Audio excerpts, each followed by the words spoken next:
JK Yadav Films present.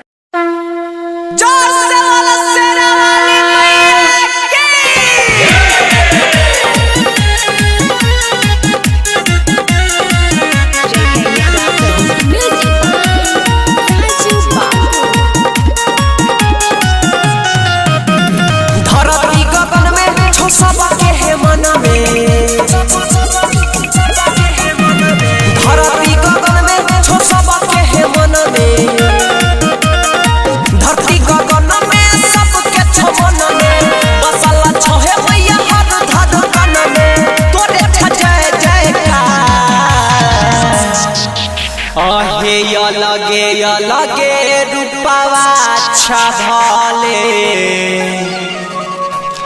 Lakshmi Parvati Saraswati Durga Kali मैया से बली जय दुर्गा काली मैया से बली जय दुर्गा काली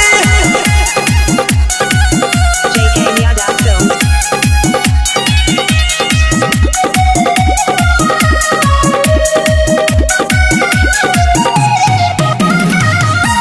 यहाँ से चलिए दुनिया सारा यहाँ के कारण मिले जन्म दोबारा यहाँ से चलिए दुनिया सारा यहाँ के कारण मिले जन्म दोबारा पवन परानी अगिया पानी पवन परानी अगिया पानी तोरे पर है छैया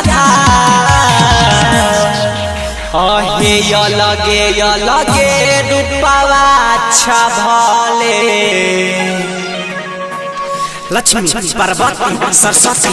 दुर्गा काली मैया से बली जय दुर्गा काली मैया से बली जय Durga Kali JK Yadav Films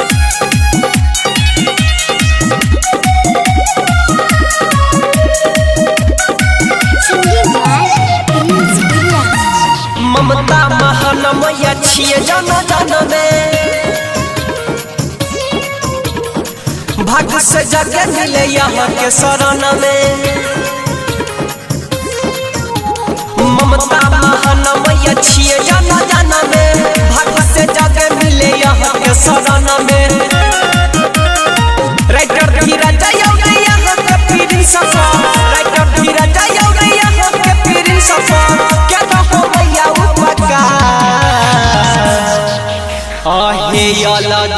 लगे रूपवा अच्छा भले लक्ष्मी पार्वती सरस्वती दुर्गा काली मैया से बली जय दुर्गा काली मैया से बली जय Durga Kali JK Yadav Films